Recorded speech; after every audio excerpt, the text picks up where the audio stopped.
Yes, I. So we give thanks and praise for life. Word is sound. Sound is power. In the beginning was the word. Therefore, in the beginning was the sound. Yes, I. So more love and life to all those who are paying ear to the sound right now.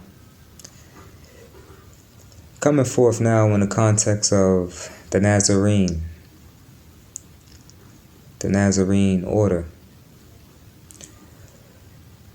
An order within the context of a wide variety of study. You have different sects, different disciplines under the umbrella of the Nazarite order.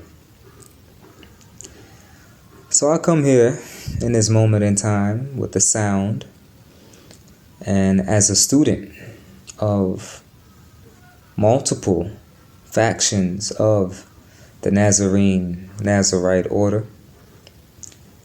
I come in now from a perspective of internal livity within the Rastafari order we call livity, which means lifestyle. I come now with a perspective of tangible, not just book study, but also living, having elders and multiple different orders and being a part of, even still as a student of life. From ancient times, we've always had multiple communities and I'll get more into this into the video, but we've always had multiple, I would say, communities. And we will go and study and learn and visit different communities and see how one community varies a little bit from the other community, And it's always been this way from ancient times. But I'm here now to highlight some of the commonalities, regardless of which house within the Nazarite order one may find themselves. There are some common aspects that you will find universally within that way of life. And I feel inspired to make this video recording, which later on I will add maybe some images and things like that to it for the audience on the YouTube platform. But I feel inspired and just inspired to put this out now, partially due to the fact that it just fills my soul to simply share from my experience to those who want to listen, to want to hear, and for the sake of study, for the sake of personal development, for the sake of spiritual development, for the sake of health and well-being. Those who are inclined to this type of information, I have what I believe is to be some very insightful insights. Once again, from the perspective of real life experience. So here we are now in a moment.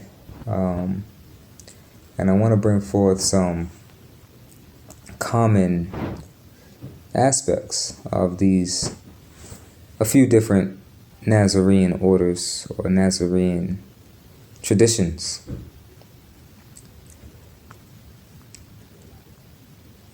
And even that there may be some slight differences between one order or another, it's very important to understand that the overarching principles are always the same. The destination is always the same. It's like, imagine we are driving on the same highway towards the mountaintop, but we're all in different vehicles, and each order decided to decorate their vehicle a little different, but we're all still strong, horsepower revved up, climbing a mountain and trodden, So that's one way of looking at it. And so let's just go ahead and go into it. I'll speak into it from the perspective of the ancient way, in the ancient order, and the modern translation, or the modern form of the ancient form. And right now I'm speaking in the context of the ancient Essene order. The Essene order, spelled Esse and E. Yes, I. For those who are aware of the Essene Nazarite way of life, from an ancient perspective, you understand that we Essenes have always been these people who loved and were just wholeheartedly invested in living in nature. And of course, all of Earth is nature, right? I mean, no matter what city you're in, there's air around you. So you can't be anywhere on Earth where you're not in nature, right? But what I'm saying here is that within the context of more rural situations where you're far away from a city. There's a good amount of distance between you and a city. And for multiple reasons, we enjoy this way of life. Just to name a few, the air quality a lot of times in those more remote areas, in the mountains, oftentimes in the mountains. As I'm recording this video right now, I'm looking at a video, and you may hear the Nyabingi drumming in the background, but I'm watching a video of some mountains.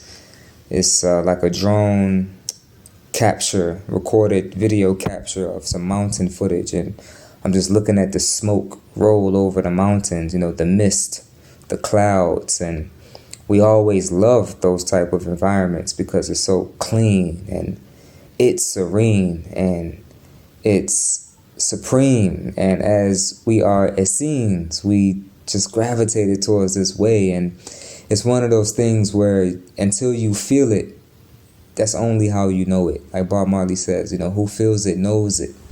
So if you could ever go to a mountain and just experience that vibes and that true feeling of peace and tranquility and cleanliness, and a lot of times you often may even feel that the connection to God is a little stronger there, because maybe it's the elevation, maybe it's the lack of Wi-Fi radiation in the air, maybe it's the lack of cell towers, maybe it's the abundance of trees that oftentimes are called the antennas of the earth that connect us to the cosmos, right?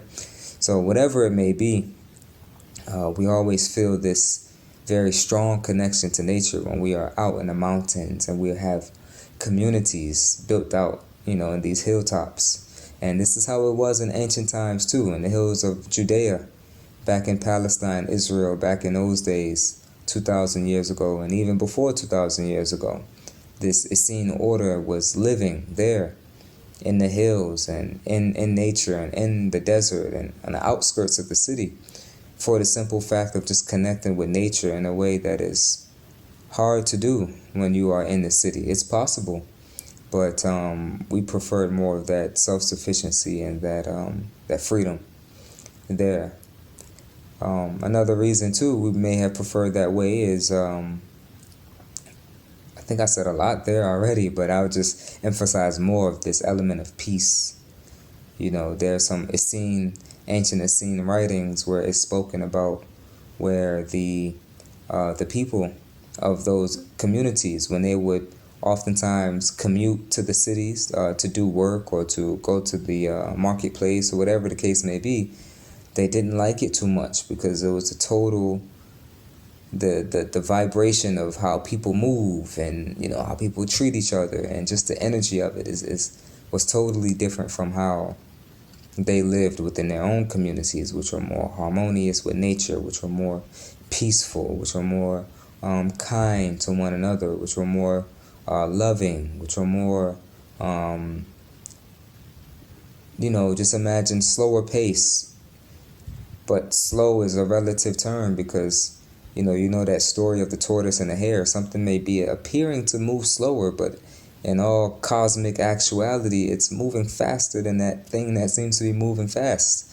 So when you talk about spiritual development and evolution of the self from the inside out, many times you evolve faster by slowing down your breathing, Kriya Yoga, controlled breath. The evolution of the being speeds up in a rapid pace by slowing down. So this is what we were about in those communities in the ancient times. And fast forward now 2,000 years, uh, again, maybe more than 2,000 years, depending on where your start point is.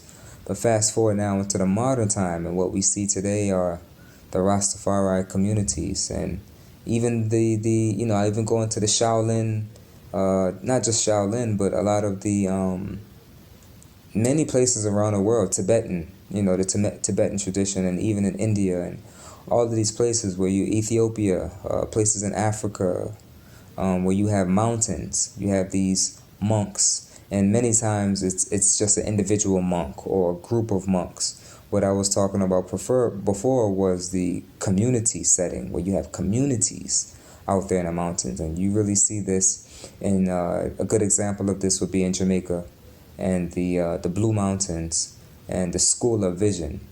If you have an opportunity to just do some research on those people there, and the Honorable Priest Fagan, who is the leader up there, and just seeing that structure of order, seeing that structure of community and family, and being in the mountaintops, man.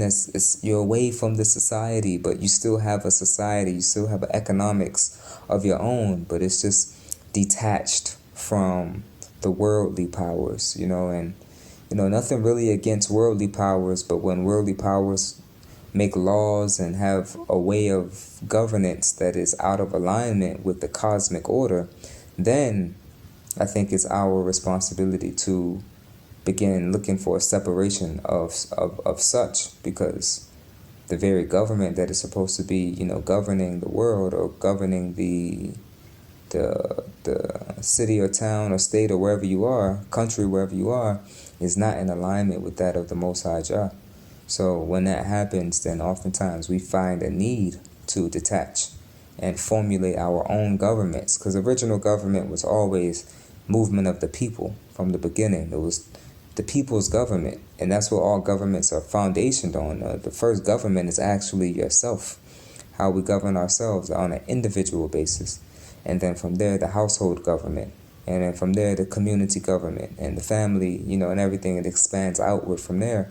But the people are supposed to hold the true power, and you not relinquish your power to anything outside of yourself in relation to a worldly government, and especially one that is out of touch with the divine order.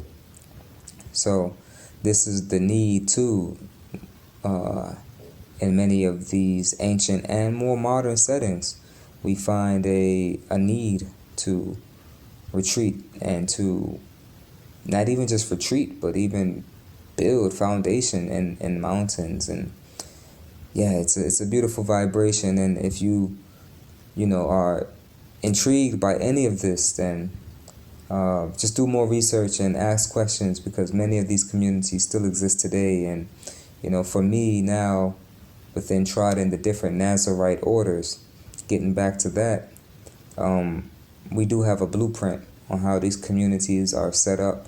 We do have a blueprint on how these kibbutzes, was the the Hebrew word for communal settings, kibbutz, how these kibbutz were set up, and how they are to be set up in the now time and in future times. So it may be a work to establish some of these small private communities once again that are self-sufficient, self-governing, and yes, I really feel that that's what the Spirit is calling for in this time. And yes, it's nothing more to do than to network and to ask questions and to spread your antenna out. When you look at a brain cell, connecting it back to the human body now, but I want to make this connection here with the importance of connection. When you see a brain cell, a brain learning new task or learning something new, you see the neurons in the brain connect and reach out to the nearby neurons, and it's making connections. Same thing when you look into the plant kingdom and you look into the soil, and the trees and the plants are underground, reaching their roots out, apart from each other, spreading through the mycelial network to connect to the other plants around it. So there's this same aspect of when we want to build, we want to network, we want to do something, you have to spread, you have to spread yourself out, and that can look like asking questions, that can look like reaching out, or it can look like introducing yourself. This is what that network, that Christ network is about. So that's just one common thing there that different orders within the Nazarite way, the Nazarene way, they have in common. We have in common is this aspect of living in nature, living in the natural elements, being perhaps in the mountains, or if not in the mountains, somewhere on the outskirts of the major societies and the major cities. This is something that we've always gravitated to because it just made sense for us. The cities couldn't offer anything that we can, establish ourselves within our community, self-sufficient, making your own clothes, growing your own food, having your own water source. It's really the simple elements of life that we cherish the most. And everything else was spiritual attainment, our meditations, our prayer, our music making, our, just everyday communal living. That was more than enough joy for us in life, and we didn't need a lot of the luxuries that are presented in the city areas. And to those that may enjoy luxuries, free up and enjoy your luxuries. That's for you in this lifetime. But once you have enough of the luxuries and you kind of feel like there's more to life, then you want to tap back into nature. You want to tap back into those elements that I've been talking about here in this video. And you will find that there's some deep fulfillment in that. And it may take time, for those that are coming off of the luxuries and going straight into the bush. It's not always an overnight enjoyment, but through your meditation and through your discipline over time, you'll begin to find so much joy in the most simplest aspects of life. So we give thanks for all of the Nazarite orders, the Nazarene orders, and truly give thanks for the ancient Essene order, because we are still around today, and we do still have our blueprint, and we do still navigate the world, with the hidden arm and the revealed arm.